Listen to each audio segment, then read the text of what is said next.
Hey, what's up, everyone? Back for this Friday baseball slate. We got like 13, 14 games today. We got a lot of top end pitching. We got cores. We got some good value teams to stack. We got some top end teams to stack. So, a lot to talk about. I haven't seen a lot of baseball videos out, so hopefully, you guys still do play baseball. But let's get into it. You can drop a like and subscribe down below, and I will have my last NFL video for this week, or probably make another one tomorrow, but my final look out later tonight. Not much has changed from the core, but I'll talk about some other players I do like in addition to the core for NFL later today. But today at pitcher, we have Garrett Cole, your most expensive pitcher. He's been unbelievable. 2 40-plus point games in his last 4 starts. The other two, all he did was put up 30-plus. He hasn't got under 20 DraftKings points since August 1st, or since under 30 DraftKings points since August 1st, and all he's done is just absolutely dominate this entire season. 15, 14, 14, 12, 10 strikeouts, going about 100 pitches. Can even go 100 plus if he's pitching really, really well. I'm just going to play him here at SP1. I don't think there's a problem going down to Scherzer for GPPs or Kershaw or any of these other guys. But I think Garrett Cole has the highest ceiling given the matchup, and he also has the easiest matchup of these three. And then if you're looking for a value pitcher, you have a decent amount of options here. I also think Tanaka is not the worst play in the world. He has had some success against the Blue Jays in his career. He's only 7,500. He's not the greatest strikeout pitcher anymore, but last time out against the Blue Jays, he was low owned, but he went 8 innings, only had 4 strikeouts, but he still put up 28 fantasy points just because he got a lot of ground balls, and I think he can have more success against this team again. So I like him at 75 if you're looking for a mid-range pitcher. And then for value, you have like Tyler Beede at 6,300 against the Marlins. You have Hauser's always cheap, even though he's pitching pretty well. And against righties, he's been really, really good. I like him a lot here at 57. And then you have like Zimmerman or Brooks, neither of which are super appealing, but both can have solid games. And both have, but Zimmerman's at least been decent as of late. Brooks been up and down. You don't really know what you're going to get. I'd rather just go with Hauser here. It's only a little bit more than them, but you get a lot more certainty with what you're getting. You're getting a heavy ground ball guy that's facing a bunch of righties, who's had some success against this Cardinals team already this season, and Hauser's not a bad pitcher, unlike those other two. He's always cheap. He's only 5,700 against righties. He's been dominant, 225 average given up with a 330 slugging. He has a 25% K rate, 3.05 xFIP. 63% ground ball rate to righties, only a 16% fly ball rate.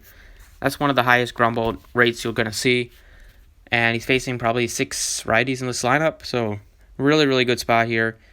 In his last couple starts against Cardinals, he put up 21 and then he put up just 9. He hasn't gone super deep, but he has shown the ability to go 90 plus. But I think the price tag reflects on the upside that we're getting at a probably like a 90 pitch count. So those are two guys I like at pitcher. For hitters today, you have Coors. Although Coors isn't getting as much love as some other teams. Both teams only have like a 6 point something total. It's not like we have a team with a 7+ total and an 8+ total. But I think both teams are viable, especially the Padres. They get the much easier matchup against Hoffman. But the Padres, their lineup is really watered down at this point. Renfroe's out. You just have Tatis has been out. This lineup, you're getting a lot of just weak contact hitters like Nick Martini at 4,000 if that interests you. Doesn't really interest me just because he doesn't have much power. I think Machado is still a really good play at 48. I don't like Greg Garcia that much. Hosmer's a decent play at 47. And then if you want a cheap second baseman, Ty France, if he's in there, he's like the other guy that has some power on the team.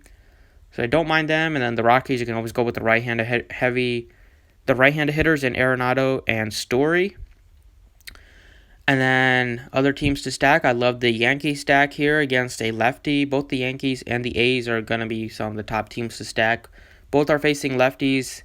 Their right-handed heavy lineup makes it tough for any lefty, not to mention the lefties that they're facing. The A's are facing Brook here in Texas in the heat. They can absolutely just dominate.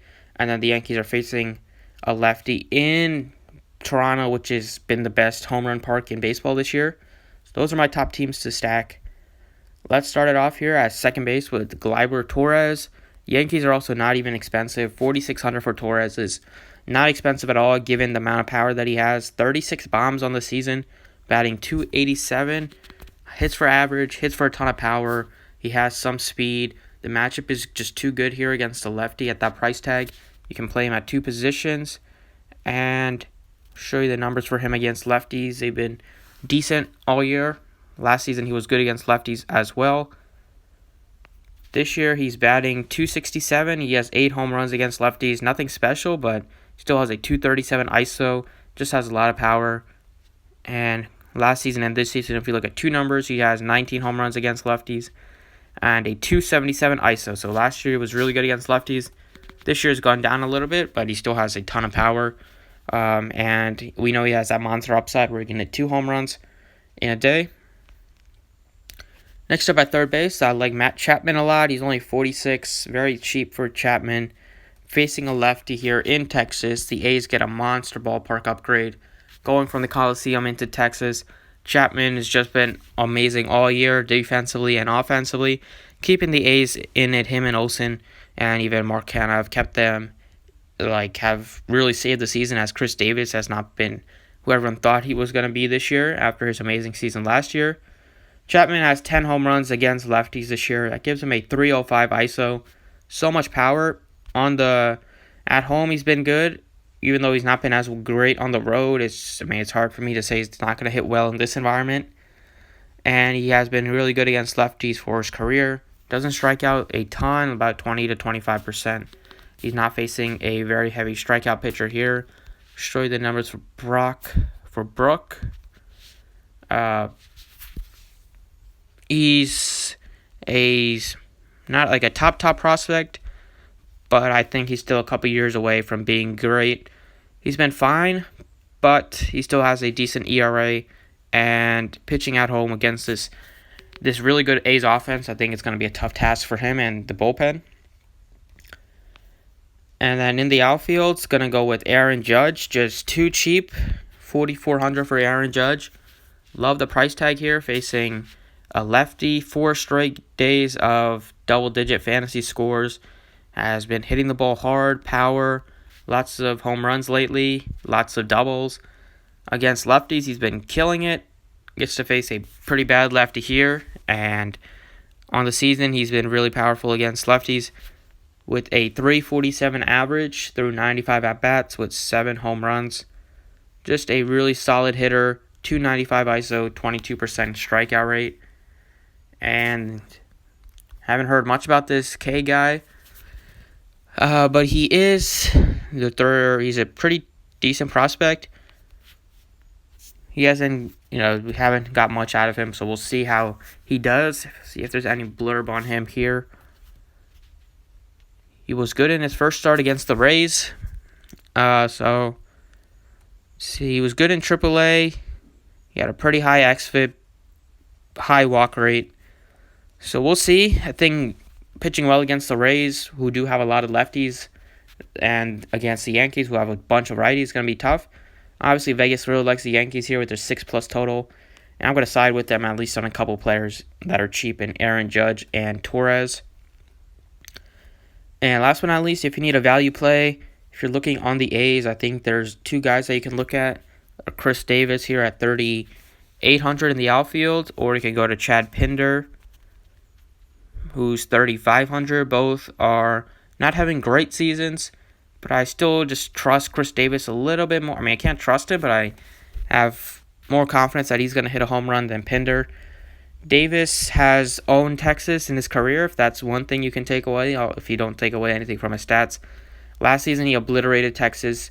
He's destroyed that team his entire career, and in Texas, he's crushed. I think that's enough for me, especially facing a lefty here. This year, he's been really good against lefty. Not really good, but much better against lefties and righties.